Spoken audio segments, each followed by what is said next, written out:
చరిత్రలో ఇటీవల కాలంలో ఎప్పుడు ఇది రికార్డు కాలేదు కృష్ణా నదిలో. అలాంటిది వచ్చినప్పుడు వారి దృష్టికి కూడా తీసుకొచ్చి ఇప్పటికే కొన్ని వీక్ బండ్స్ ఉన్నాయి. ఇప్పటి వరకు మనం ఇక్కడ చూస్తున్నాం విజయవాడలో జరిగిన డ్యామేజ్. ఇక్కడి నుంచి డౌన్ బిలో వెళ్తుంది. ఆ డౌన్ బిలో వెళ్ళినప్పుడు కొన్ని దిక్కల బండ్స్ అన్ని కూడా వీక్ గా ఉంటే ఆ నీళ్లు కూడా పొలాల మీదకి కానీ లేకపోతే గ్రామాల మీదకి కానీ వచ్చే అవకాశం కూడా ఉంటుంది. దాన్ని కూడా మానిటర్ చేసుకోవాలి రాత్రికి. అవి మానిటర్ చేసుకొని ఇది వరద తగ్గే వరకు, బ్లడ్ తగ్గే వరకు ఎక్కడికక్కడ అన్ని జాగ్రత్తలు తీసుకొని ఈరోజు అక్కడ అవసరమైతే కొన్ని ఇసుక బస్తాలు పెట్టుకోవడం, ప్రజలను అప్రమత్తం చేయడం, అక్కడ కూడా ఎక్కడ బండ్ తెగిపోకుండా కాపాడుకోవడం, బ్రీచెస్ పడకుండా కాపాడుకోవడం, అది కూడా అవసరం. దానికి కూడా ఏమేం చేయాలో అవన్నీ చేస్తాం.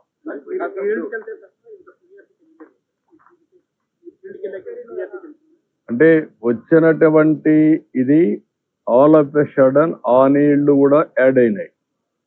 బుడమేరు ఎప్పుడు ఇంపల్సివ్ గా వస్తుంది. వచ్చినప్పుడు ఆ నీళ్లు చేరే కొందికి అంత మునుపు కొన్ని ప్రాంతాల్లో నీళ్లు వస్తాయని ఎక్స్పెక్ట్ చేశారు. ఎప్పుడైతే బుడమేరు నీళ్లు వచ్చాయో all of a sudden Munneru కానీ బుడమేరు కానీ సడన్ గా వస్తాయి. ఆ నీళ్లు కూడా వచ్చాయి. ప్లస్ ఇక్కడ వచ్చే నీళ్లు వచ్చాయి, ఆ నీళ్లు వచ్చాయి. రెండు ఎదురు తగిలే కొందికి ప్రమాదం ఇంకా ఎక్కువ అయిపోయింది. ఆ బ్రీచెస్ కూడా ఉన్నాయని ఎవరికి తెలియదు. అడ్మినిస్ట్రేషన్ కూడా కొత్తగా వచ్చిన 80 రోజుల్లో ఎక్కడెక్కడ బ్రీచెస్ ఉన్నాయి వాళ్ళు చూసుకోలేదు. ముందు పెట్టిన వాళ్ళు కూడా ఎక్కడ పట్టించుకోలేదు. అన్నీ కలిపే కొందికి ఈ ప్రమాదం వచ్చే పరిస్థితి వచ్చింది. ఆ అవుట్లెట్ కూడా 4000 క్యూసెక్స్కే ఉంది. అక్కడ అల్టిమేట్ గా ఉండే అవుట్లెట్ 4000 క్యూసెక్స్ ఉంది. ఇక్కడ 10,000 వచ్చే కొందుకు ఆ నీళ్లు అక్కడ కూడా పోయే పరిస్థితి లేదు. ఆ సమస్యలు కూడా వచ్చాయి. ఇప్పుడు ఆర్ఆర్పేటలో అదే పరిస్థితి ఉంది, ప్రాజెక్ట్ లో అదే పరిస్థితి ఉంది. ప్లస్ ప్రకాశం డౌన్ స్ట్రీమ్ లో కూడా ఇప్పుడు మొత్తం కూడా ముంపు అవుతుంది. అప్ స్ట్రీమ్ మీరు ఇందాక అన్నట్టు ప్రేమపట్నం కానీ కొత్తపూడి కానీ కర్రీ కానీ మొత్తం కూడా ఇప్పుడు అన్ని జలదిక్కున్నాయి. అన్నిటి మీద అందుకనే వాట్ ఐఎమ్ సేయింగ్, నేను అందుకనే ఒక్క ప్రాంతమే కాకుండా సింగ్ నగర్ కు ప్రారంభమైంది. అక్కడి నుంచి ఇప్పుడు కూడా నీళ్లు పెరుగుతున్నాయి. పెరిగినప్పుడు వల్నరబుల్ ప్లేసెస్ ఎక్కడైతే ఉన్నాయో అవంతా కూడా మీరు చెప్పినట్టు కృష్ణలంక, ఇబ్రహీంపట్నం ఇలాంటి ప్రాంతాలు కూడా వచ్చే ప్రమాదం ఉంది. వచ్చాయి. ఇది ఇంకా రాత్రికి రేపటికి పెరిగే ప్రమాదం ఉంది. అన్ని కూడా అందుకనే వార్ ఫుటింగ్ లో సర్వశక్తులు వడ్డీ ఏమేం చేయాలో చేయడం కోసం ప్రయత్నం చేస్తున్నాం. అన్ని చర్యలు తీసుకుంటాం.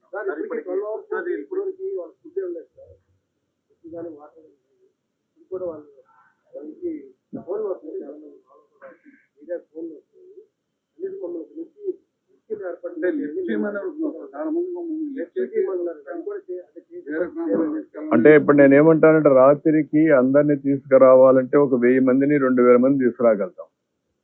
లేకుంటే ఒక 3000 4000 2,76,000 మేము తేలేం.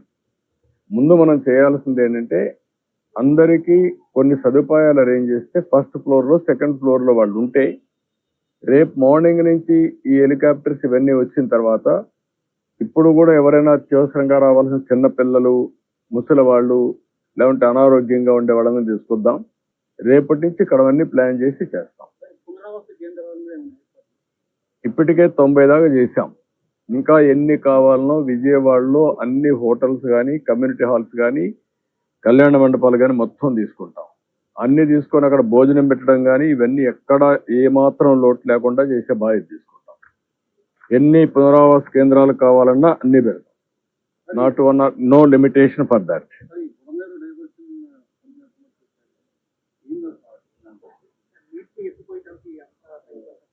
మరి ఇప్పుడు ప్రస్తుతానికి బుడమేరు ఆ బ్రీచెస్ క్లోజ్ చేయడానికి కూడా రాత్రి లైట్లు పెట్టి అక్కడ వర్క్ కూడా స్టార్ట్ చేశాం. జనరేటర్ పెట్టాం, లైట్లు పెట్టాం. అవి ఆ బ్రీచ్ ని ఏ విధంగా క్లోజ్ చేయాలనో రోడ్ అవన్నీ యాక్సెస్ పెట్టి అవన్నీ చేయడం కోసం ప్రయత్నం చేస్తున్నాం. అది కూడా క్లారిటీ వస్తుంది. ఒక పక్క బుడమేరుని బ్రీచ్ క్లోజ్ చేయడం, పైన నుంచి వచ్చే వాటరు ఇంకొన్ని ప్రాంతాలకు స్ప్రెడ్ అయింది. ఇప్పుడు ఈ నీళ్లు బ్యాక్ కొట్టే కొందికి ఇబ్రహీంపట్నంకి వెళ్ళాయి. ఇక్కడ కట్టినటువంటి వాల్ ఏదైతే ఉందో ఆ వాల్ కూడా స్వీప్ చేసి వచ్చి కృష్ణలంకకు వచ్చే పరిస్థితికి వచ్చాయి. ఇవన్నీ కూడా టెక్నికల్ గా అనలైజ్ చేసుకొని ఇవన్నీ పునరావృతం కాకుండా ఉండాలంటే ఏం చేయాలనో అవన్నీ భవిష్యత్తుకు తయారు చేసుకుంటాం. కానీ ఫస్ట్ మేము చేయాల్సింది ప్రజల్ని కాపాడడం, వాళ్ళ భద్రతకు భరోసా ఇవ్వడం, వాళ్ళకి ఇమ్మీడియట్ గా రిలీఫ్ ఇవ్వడం, వాళ్ళని సేఫ్ ప్లేస్ లో తీసుకురావడం, వాళ్ళకి జరిగిన నష్టాన్ని భర్తీ చేయడం ఇవి ప్రధాన లక్ష్యాలు. ఖమ్మం కావచ్చు, నల్గొండ నుంచి కూడా భారీగా వరద వస్తుంది. ఆ జిల్లా యంత్రాంగం కూడా మన కోఆర్డినేట్ చేస్తుంది. అంటే మనకి ఎక్కడికక్కడ నీళ్లు ఎంత వస్తున్నాయో వచ్చేస్తున్నాయి. వాళ్ళు అక్కడ నీళ్లు నిలిపే పరిస్థితులు లేరు.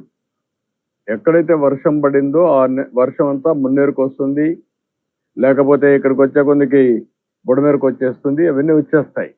వచ్చినప్పుడు దాన్ని మనం కూడా శ్రీశైలం, నాగార్జున సాగర్, పులిచింతల ఏమాత్రమైనా హోల్డ్ చేయగలిగితే అవి కూడా ఆలోచిస్తున్నాం. నేను మధ్యాహ్నం కూడా మీకు చెప్పాను, పులిచింతల నుంచి 6 గంటలు ఇక్కడ రావడానికి పడుతుంది. పులిచింతల్లో కొంత వాటర్ కట్ చేశాం, అక్కడ ఇంపౌండ్ చేయగలిగినంత వరకు అక్కడ ఇంపౌండ్ చేస్తున్నాం. కానీ అక్కడ కూడా ఇంపౌండ్ చేయలేనప్పుడు ఆ వాటర్ కంపల్సరీ రావాల్సి వస్తుంది. అదే మరి ఇంటర్మీడియట్ వచ్చేటివన్నీ కూడా మున్నేరు, బుడమేరు ఇవన్నీ కూడా వచ్చే పరిస్థితి వస్తున్నాయి.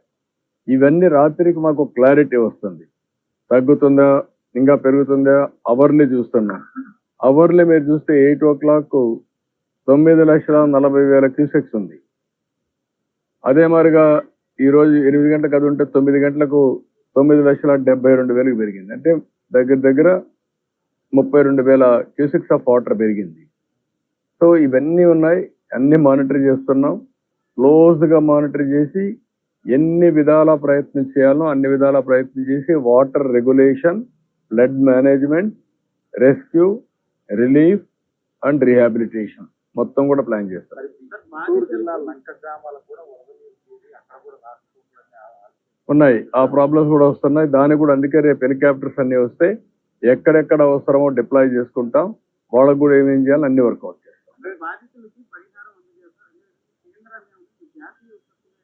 డెఫినెట్ గా అడుగుతాం. రేపు ఎన్ని అయిన తర్వాత ఫస్ట్ వాళ్ళకి ఇన్ఫర్మేషన్ ఇచ్చాం, ఒక లెటర్ పంపిస్తాం, జాతీయ విపత్తుగా డిక్లేర్ చేసి రాష్ట్రాన్ని ఆదుకోమని కూడా కోరుతాం. అది రేపు పంపిస్తాం.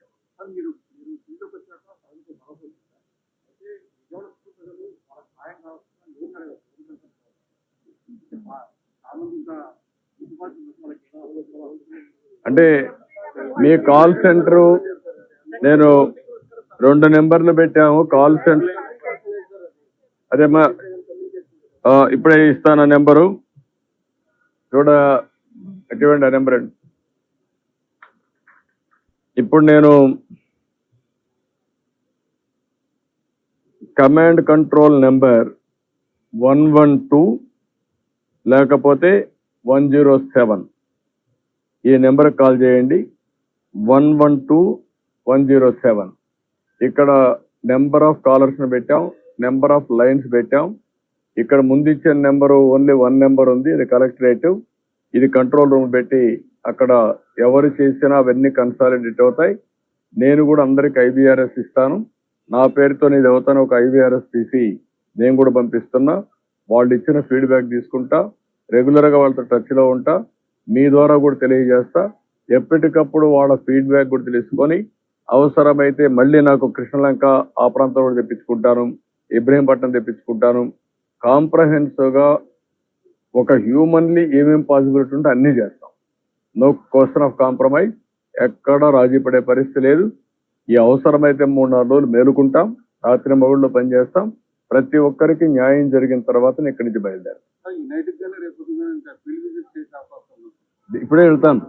ఇది మీతో అయినాక మళ్ళా ఆఫీసర్లందరినీ, మా సెక్రటరియట్ లో ఉండే సీనియర్ ఆఫీసర్స్ అందరినీ రమ్మన్నా. ఆల్ IAS ఆఫీసర్స్, సెక్రటరీస్ అందరూ, సీనియర్ సెక్రటరీస్ కూడా ఒక్కొక్క సచివాలయం తీసుకుని మానిటర్ చేస్తాం. మేమేదో పెత్తనం చేయడానికి లేదు, మేము ప్రజలకు సేవకులుగా ఉంటాం. వాళ్ళకు న్యాయం జరిగే వరకు ఇక్కడే ఉంటాం.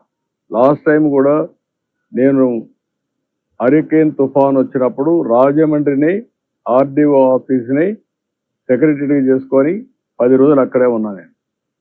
అదే మరిగా విశాఖపట్నంలో కలెక్టరేట్ని సెక్రటరీగా చేసుకొని అక్కడే ఉన్నా. కష్టాలు వచ్చినప్పుడు ఏ మాత్రం కూడా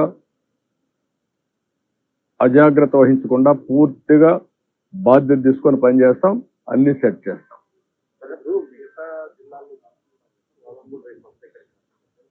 అవసరమైతే అక్కడ కూడా కొన్ని చిన్న చిన్న ప్రాబ్లమ్స్ ఉన్నాయి.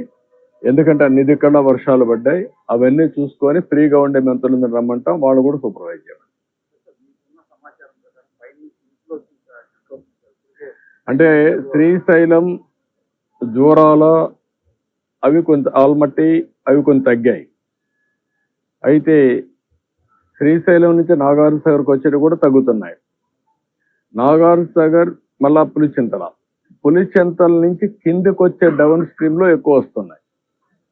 అక్కడే మనకి ప్రాబ్లం మున్నేరు, బుడమేరు, లేకుంటే వైరా, అక్కడ ఇంకొక ప్రాజెక్ట్ కూడా ఉంది, కట్లేరు, అవన్నీ ఉన్నాయి. ఇవి ఎక్కువ వచ్చాయి. అది కూడా నిన్న పడిన వర్షం శ్రీకాకుళంలో, కళింగపట్నంలో క్రాస్ అయినా అక్కడ వర్షం పడకుండా నేరుగా డైరెక్షన్ మొత్తం నల్గొండ, ఖమ్మానికి వెళ్ళిపోయింది. అక్కడ పడిన వర్షపు నీరుని ఇక్కడికి వచ్చాయి. మళ్ళా మొన్నే అతలాకుతలం చేసింది గుంటూరు, కృష్ణా జిల్లాని. ఇప్పుడు అదనంగా పైన పడ్డాయి. అప్పుడు మొత్తం ఈ యొక్క క్యాచ్మెంట్ ఏరియాలో ఈ ప్రాంతంలో పడి మొత్తం దెబ్బతిన్నాం. పైన పడే కొందికి ఆ నీళ్ళు కూడా కిందికి వచ్చాయి. రెండు విధాలు. అదే శ్రీకాకుళంలో వర్షం పడి ఉంటే ఇంత ప్రమాదం వచ్చేది కాదేమో. అక్కడ గాలి లేదు, వర్షం లేదు. ఓసారి డెస్టినీ, కొన్ని ఇబ్బందులు వస్తాయి. ఆ ఇబ్బందులు సమర్థవంతంగా ఎదుర్కోవడం తప్ప వేరే మార్గం లేదు. ఏం చేయాలో అన్ని చర్యలు చేస్తాం.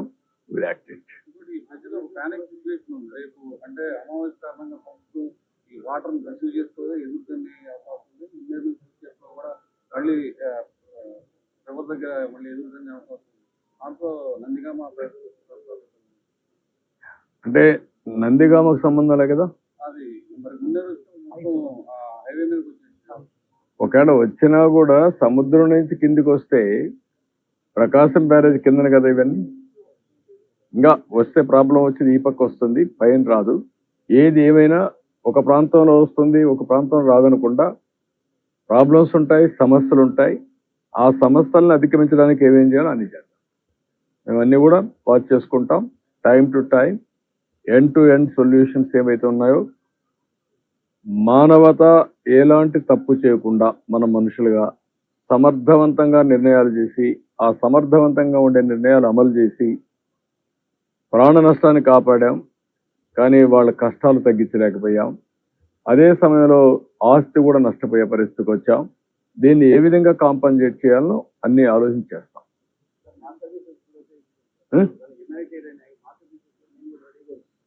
అందరం కలిసి చేయాల్సిన అవసరం ఉంది. ఇప్పుడు ఒకరి మీద ఒకరు ఇది చేసుకోవడం కాదు. ప్రజలను కూడా అప్పీల్ చేస్తున్నా, దయచేసి అర్థం చేసుకోండి. ఇది ఒక విధంగా మేము వచ్చిన 80 రోజుల్లో ఇది రావడం అనేది మొన్నటి వరకు ఆనందపడ్డాం. వర్షాలు బాగుపడ్డాయి, కరువు తగ్గుతుందని, రిజర్వాయర్స్ అన్ని బాగా ఫుల్ అయ్యాయని. అదే సమయంలో ఈ కష్టం కూడా తెచ్చిపెట్టింది. ఏది ఏమైనా అన్ని విధాల ప్రయత్నం చేస్తాం. అందరి సహకారం తీసుకుంటాం. మీరు కూడా ప్రజలకు ఎప్పటికప్పుడు తెలియజేయండి. మనం ప్రభుత్వం చేసే పనులన్నీ ప్రతి ఒక్కరికి, చివరనున్న ప్రతి ఒక్కరికి వాళ్ళ కష్టం తగ్గించి, బాధలు తగ్గించి సహాయం చేయడం మా ఆలోచన చేస్తాం. Thank you. నేను రాత్రికి ఇక్కడ ఉంటా, మళ్ళా వెళ్తా. మీకు ఏదైనా ఉంటే టైం టు టైం మేము బులెటిన్ రిలీజ్ చేస్తాం. అవర్లీ బేసిస్ ఎంత వాటర్ వస్తుందో అవి కూడా రిలీజ్ చేస్తాం. అదే సమయంలో ఏమేమి రిలీఫ్లు చేస్తున్నాం, ఏమేమి డెవలప్మెంట్ అన్నీ చేస్తాం. ఒకటే దీనికి సమాధానం, పెద్ద ఎత్తున సహాయ కార్యక్రమాలు చేయాలి.